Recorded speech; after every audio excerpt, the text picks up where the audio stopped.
Halo, Assalamualaikum warahmatullahi wabarakatuh. Terima kasih untuk yang sudah datang ke channel aku. Kalau belum subscribe, tolong jangan lupa di subscribe, kemudian bunyikan lonceng, dan jangan lupa kasih like serta komentar biar aku makin semangat ya. Hanya Pengganti, episode 10, Makan Malam. Davin tertawa ketika mendengar apa yang dikatakan oleh istrinya. Pria itu menghentikan apa yang dilakukannya. Benda-benda ungu itu diletakkannya di samping tempat tidur. "Tuan, tolong jangan digigit, masih sakit," Hana berkata ketika mulut suaminya menempel di bagian puncak dadanya. Davin diam ketika mendengar ucapan istrinya. Ia tidak lagi menggigit bagian kecil buah pink itu.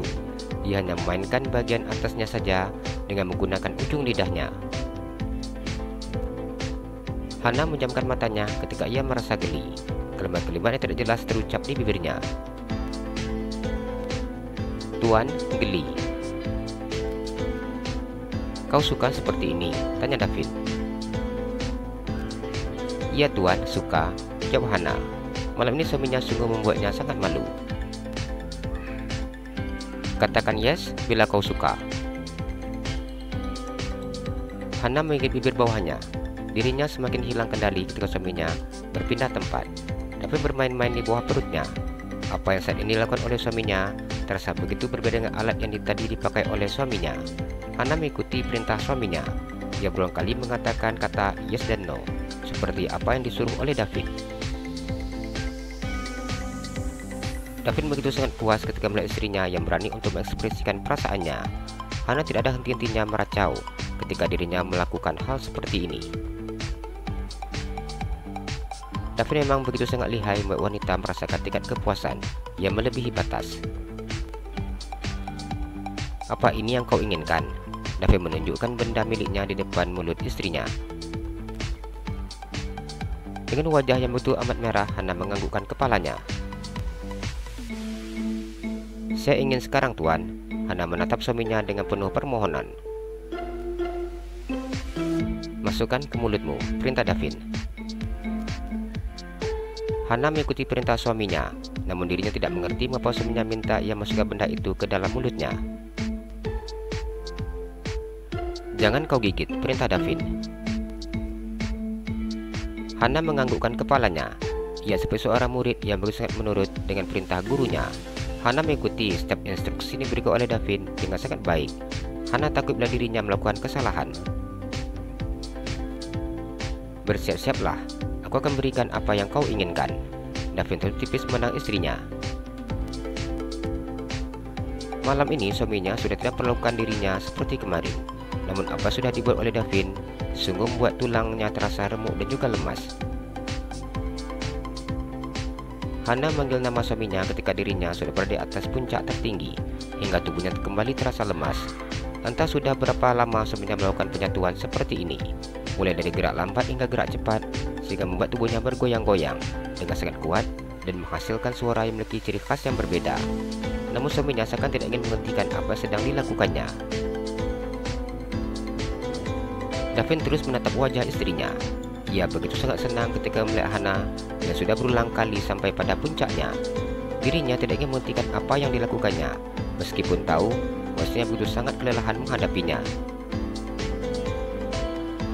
"Tuan, saya sudah sangat lelah," keluh Hana. Davin tidak menghiraukan ucapan Hana. Pria itu tetap melakukan apa yang diinginkannya. Ia melihat wajah istrinya yang semakin kelelahan dengan keringat yang sudah bercucuran. Hana dengan sangat sabar menunggu suaminya menuntaskan permainan yang dikendalikan suaminya sendiri, meskipun tubuhnya sudah benar-benar lemas. Hana berbaring di atas tempat tidur dengan tubuh yang terasa amat lelah. "Tuan, apakah boleh tangan saya dilepas? Saya ingin bersihkan diri dulu ke kamar mandi," tanya Hana ketika suaminya sudah berbaring di sampingnya. Hana melihat napas Davin naik turun dengan tubuh yang penuh dengan keringat. Davin duduk dan mengambil tisu yang di atas nakas. Dengan sangat santainya pria itu membersihkan bagian inti istrinya. Hana sungguh sangat malu saat suaminya membersihkan barang miliknya. Suaminya dengan sengaja membuka kakinya dengan lebar dan memandang bentuk keindahan benda miliknya. Ya ampun, bisa pingsan dia kalau aku buat lagi, Davin berkata dalam hati saat melihat aset berharga milik istrinya. Ia buka ikatan tangan Hana. Apa ada yang bisa dimakan? Tanya Davin ketika dirinya membutuhkan asupan tenaga setelah melakukan kerja kerasnya di malam ini. Hana tersenyum ketika mendengar pertanyaan suaminya. Saya tadi sudah masak untuk Tuan. Hana menundukkan kepalanya. Ia malu memandang wajah Davin. Bagus, aku mau makan. Davin beranjak dari atas tempat tidur. Hana menganggukkan kepalanya. Ia merasa sangat lelah. Tubuhnya terasa remuk. Kakinya terasa amat pegal. Saya akan memakai baju saya sebentar, Tuan. Hana berangsur duduk dan menyangkau bajunya ada di lantai. Ia memajukan bibirnya ke depan ketika melihat baju yang terpakaian tadi sudah terbelah dua. Suaminya sudah mengunting baju tersebut. Hana diam dengan tubuh terasa amat lemas. Apa yang telah diperbuat oleh suaminya sehingga membuat dirinya marah. Namun Hana tidak berani berkata apa-apa. Dia hanya diam memandang potongan baju yang sudah berserak di lantai. Baru satu kali pakai sudah digunting dia. Padahal bajunya sangat bagus sekali. Bahkan baru sekali ini aku pakai baju sebagus ini. Aku sangat sayang dengan baju ini, tapi malah digunting. Jadi aku pakai baju apa lagi sekarang? Bukan hanya baju saja yang terbelah dua, pakaian dalamnya juga. Aku tidak punya waktu menunggumu untuk termenung seperti ini. Cepat pakai handuk, Davin berkata seenaknya. Iya Tuan. Hana berdiri dengan kaki gemetar. Apa tadi diperbuat oleh Davin sehingga membuat tubuhnya terasa lemas. Davin melihat istrinya. Ia tahu bahwa apa yang telah dilakukannya membuat tenaga istrinya banyak terkuras dengan tubuh yang sangat kelelahan dan lemas karena ulahnya. Hana mengambil handuk dan melingkarkan handuk itu di dadanya. Ia berjalan dengan sangat lambat menuju ke pintu. Untuk pertama kalinya, ia merasakan tubuh yang remuk seperti ini. Anda mau apa? Hana membesarkan matanya ketika suaminya menggendongnya. Aku tidak sabar menunggu kau berjalan. Bisa sampai berapa lama aku harus menunggu bila perjalananmu seperti itu? Lagi pula, aku masih sangat membutuhkanmu untuk menjadi mainanku. Hana diam ketika mendengar ucapan Davin. Apa yang dikatakan oleh suaminya buat hatinya terasa perih. Tuan, saya masih bisa jalan. Hana minta agar Davin mau menurunkannya. Ia menahan air matanya yang seakan siap meluncur. Rasanya sakit sekali. Apakah seperti ini dia memperlakukanku? Dia hanya menganggap aku mainannya dan wanita pemuasnya. Dia manusia yang tidak punya hati. Hana hanya menjamkan matanya. Ia tidak ingin melihat wajah Davin. Apa yang diucapkan Davin pada saat malam pertamanya masih terekam jelas di dalam memorinya. Tuan, saya bisa jalan sendiri. Turunkan saya, pinta Hana yang terus meminta. Apa kau tidak bisa diam? Davin mengeraskan suaranya ketika Hana maksa minta turun. Hana diam ketika mendengar ucapan suaminya. Saya takut jatuh, Tuan. Ia begitu sangat takut ketika Davin menggendongnya dengan menuruni anak tangga. Dengan sangat erat Hana meluk leher suaminya. Tuan, saya turun saja. Saya takut terjatuh, pintanya.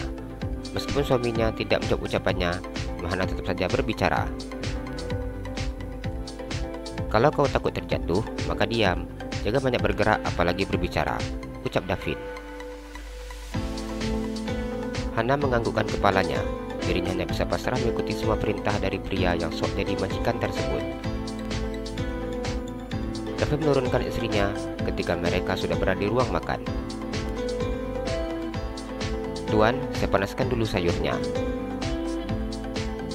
Cepatlah, Davin duduk di kursi makan. Iya Tuan, hanya sebentar saja. Hana berusaha untuk percepat langkah kakinya, namun tubuhnya terasa amat lemas, sehingga membuat geraknya menjadi semakin lambat. Davin memandang Hana.